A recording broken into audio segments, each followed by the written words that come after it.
नमस्कार. आजच्या व्हिडिओमध्ये तुमचं सर्वांचं स्वागत आहे. 2 दिवसापूर्वी दीप अमावस्या झाली, म्हणजेच गटारी झाली आणि गटारीचं सेलिब्रेशन आपण कशा प्रकारे करतो हे मला तुम्हाला वेगळं सांगायची गरज नाही. बऱ्याच लोक आपली जी काही व्यसनं असतात ना त्यांची, त्या व्यसनांवरतीच भरपूर पैसा खर्च करतात. कारण की गटारी आहे म्हटल्यावरती सेलिब्रेशन तर आलंच. आता ह्या सेलिब्रेशनवरती खूप सारा पैसा खर्च होतो. याचा अर्थ असा नाही की ही गटारी झाल्यानंतर किंवा ही दीप अमावस्या झाल्यानंतर श्रावण महिन्यामध्ये किंवा पुढचं पूर्ण वर्षभर ते कोणत्याही प्रकारचं व्यसन करत नाही, असं अजिबात होत नाही. व्यसन तर ते करतातच, पण तरीसुद्धा अशा प्रकारचं सेलिब्रेशनवरती ते लोक खूप सारे पैसे खर्च करतात. आता जर याच लोकांना सांगितलं ना मी की सर तुम्ही 1000 रुपयाची SIP करा, 2000 रुपयाची SIP करा, तर ते डायरेक्टली सांगतात की सर पैसेच नाही आहेत, पैसे उरतच नाहीत, आमच्याकडे पैसे नाहीच आहेत, त्यामुळे आम्ही इन्व्हेस्टमेंट करूच शकत नाही.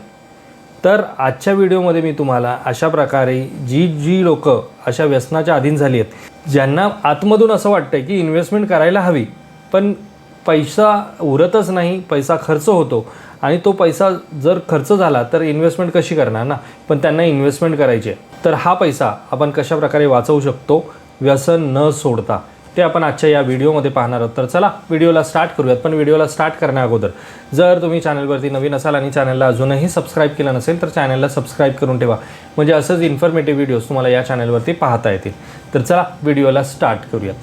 तर सगळ्यात अगोदर व्यसनाचं मूळ जे रिझन आहे किंवा मूळ जो गाभा आहे ना, तो काय आहे तर पैसा. म्हणजे माणसाकडे जेवढा जास्त पैसा त्याला तेवढी जास्त व्यसनं किंवा जेवढा जास्त तो पैसा त्या व्यसनांवरती खर्च करतो.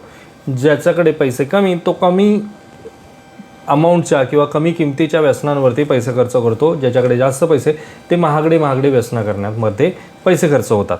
आता जर मनात इच्छा आहे इन्व्हेस्टमेंट करायचं पण जर होत नसेल कारण की पैसे इकडे खर्च होतात, तर त्याच्यासाठी एक चांगली ट्रिक आहे. ती म्हणजेच काय तर जी काही सॅलरी येते, म्हणजे जी काही इन्कम येतं आहे, जे काही पैसे येतात आहेत, एक तारीख ठरलेली असते ना. जर सॅलराईड पर्सन असेल तर त्या सॅलराईड पर्सनला एक फिक्स तारीख मिळते, फिक्स सॅलरी मिळते फिक्स तारखेला. ती सॅलरी अकाउंटला क्रेडिट होते. समजा 10 तारखेला सॅटर्डे संडे आला तर 11 किंवा 12 तारखेला सॅलरी क्रेडिट होते आणि क्रेडिट झाल्यानंतर घरामध्ये पैसे देऊन उरलेले पैसे खर्च करण्यामध्ये विचार असतो की याच्यावरती द्यायचं आहे, त्याच्यावरती खर्च करायचे आहेत, त्याच्यावरती खर्च करायचे आहेत आणि जी काही व्यसनं असतात त्याच्यावरती सुद्धा खर्च करायचे आहेत. पण जर समजा हे पैसे अकाउंटला नसतीलच तर कुठून खर्च करणार तुम्ही? नाही करू शकत. जे काही व्यसन आहेत ना त्याच्यावरती अगोदर जेवढा पैसा तुम्ही खर्च करत होतात ना तेवढा पैसा खर्च करू शकतच नाही. मित्र, नातेवाईक किंवा आजूबाजूची लोक हे काही दिवसांपुरते तुम्हाला पैसे देतील, पण त्याच्यानंतर तेही पैसे देणं बंद करतील आणि ऑटोमॅटिकली हळूहळू का होईना तुमचं त्या व्यसनातनं तुम्ही बाहेर पडाल.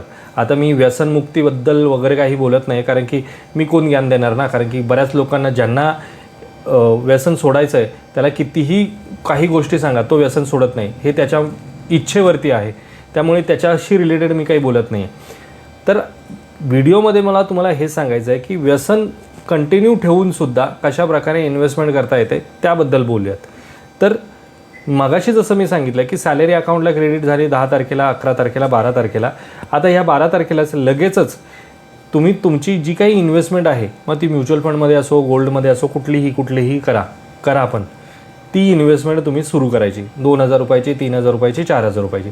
आता जर तुम्ही स्वतःच्या खर्चासाठी 5000 रुपये ठेवणार होता तर त्याच्यातली जर 3000 रुपये तुम्ही अशा प्रकारे इन्व्हेस्ट केले तर राहिले 2000 रुपये. म्हणजे या 2000 रुपयामध्ये तुम्हाला पुढचे पूर्ण महिनाभर तुम्हाला तुमच्या व्यसनावरती खर्च करायचा आहे. मग ते कुठल्याही प्रकारचं व्यसन असू शकतं.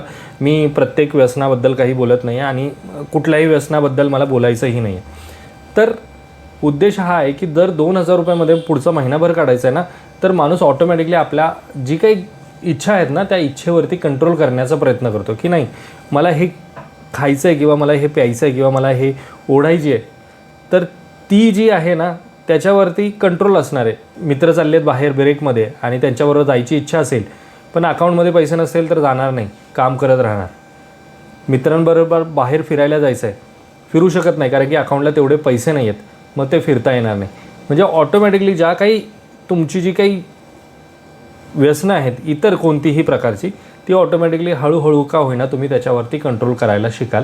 आणि जर हे कंट्रोल केलं तर तुम्हाला नक्कीच त्याचा फायदा होईल. आता फायदा म्हणजे काय तर जी कुठलीही इन्व्हेस्टमेंट तुम्ही करताय तर ही जी इन्व्हेस्टमेंट आहे ना ती तुम्हाला तुमच्या उतारपणामध्ये खरोखर कामाला येणार आहे.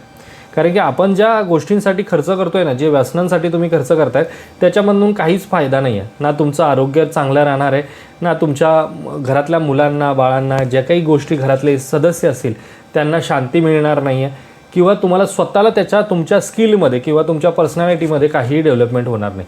म्हणजे यापैकी तुम्हाला काहीही मिळत नाही, पण तरीसुद्धा आपण लाखो रुपये खर्च करतो त्या गोष्टींवरती. पण जर अशा प्रकारे तुम्ही थोडीशी अमाऊंट, मी व्यसन बंद करण्याबद्दल बोलतच नाही आहे, थोडीशी अमाऊंट कंट्रोल करण्याबद्दल बोलतो आहे, जर थोडीशी अमाऊंट त्याच्यातनं तुम्ही बाहेर काढली आणि ती जर सेव्ह केली ना, तर उतार वयामध्ये तुम्हाला हेच पैसे उपयोगी पडणार आहेत. कारण की तुम्ही जर आजूबाजूला कितीतरी लोकं अशी बघितली असतील की ज्यांनी त्यांचं स्वतःचं आयुष्य त्या व्यसनामुळे बर्बाद केलं आणि सोबतच त्यांच्या मुलाबाळांचं सुद्धा बर्बाद केलं, आणि उतार वयामध्ये ना त्यांची हालत तुम्ही जर बघितली असेल ना, तर तुम्हाला माहिती आहे की काय झालेली आहे. मग हळूहळू का होईना जर तुम्ही अशा प्रकारे इन्व्हेस्ट करत गेलात, तर उतार वयामध्ये तुमच्याकडे पैसे असतील आणि हळूहळू तुम्ही ह्या व्यसनातून सुद्धा बाहेर पडू शकता. कारण की पैसा हा मेन रिझन आहे व्यसनाचं. जर अकाउंटमध्ये पैसे असतील तर आजूबाजूला तुमच्या खूप सारे मित्रमैत्रिणी जमतील.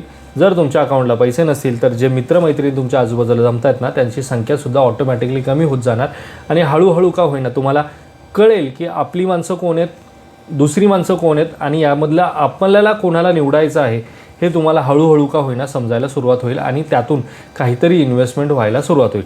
आता येऊयात आपण इन्व्हेस्टमेंटवरती. जर तुम्ही या सगळ्या गोष्टींमधनं महिन्याला 3,000 रुपये सेव्ह करू शकलात, जी काही तुमची सॅलरी आहे, मी कुठल्याही सॅलरीबद्दल बोलत नाही की 20,000 25,000, काही जी काही सॅलरी आहे तुमची, त्या सॅलरीमधनं फक्त 3,000 रुपये महिन्याला जर सेव्ह केलात, पुढचे 20 वर्ष सेव्ह करत गेलात, तर जवळपास 20 वर्षानंतर तुम्ही 30 लाखाच्या आसपास व्हॅल्यू किंवा वेल्थ क्रिएशन करू शकाल. म्हणजे यामध्ये तुमची इन्व्हेस्टमेंट फक्त 7,20,000 असणार आहे, पण व्हॅल्यू केवढी मोठी तयार होणार आहे. पण तुम्ही जर हेच 3,000 रुपये तुमच्या कोणत्याही प्रकारच्या व्यसनावरती खर्च केलात ना, तर 20 वर्षानंतर तुम्हाला त्याच्यातनं काहीही आउटपुट मिळणार नाही. Value zero.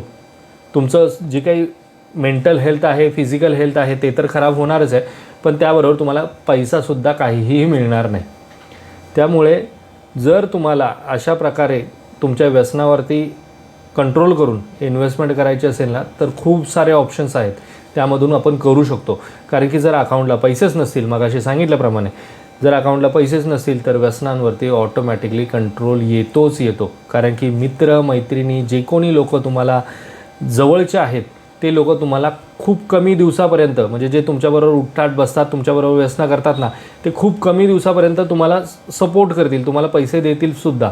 पण एकदा त्यांना समजलं की तुमच्याकडे पैसेच नाही आहेत ना, ते हळूहळू तुमच्यापासून दुरावले जातील आणि तुम्हाला तुमचं खरं अस्तित्व समजेल, आणि यातूनच तुम्ही तुमची इन्व्हेस्टमेंटसुद्धा अशा प्रकारे करू शकता. तर माझ्या मते तुम्हाला समजलं असेल मला तुम्हाला काय सांगायचं आहे. तर आता येत आहे 15 ऑगस्ट. आता 15 ऑगस्ट म्हणजे स्वातंत्र्य दिन, आणि या स्वातंत्र्य दिनानिमित्त आपण एक निर्धार करूयात की यामधून बाहेर पडण्यासाठी एक पाऊल पुढे टाकूयात, आणि त्या पावलाबरोबर एक आर्थिक ध्येयाकडे सुद्धा एक पाऊल पुढे टाकूयात.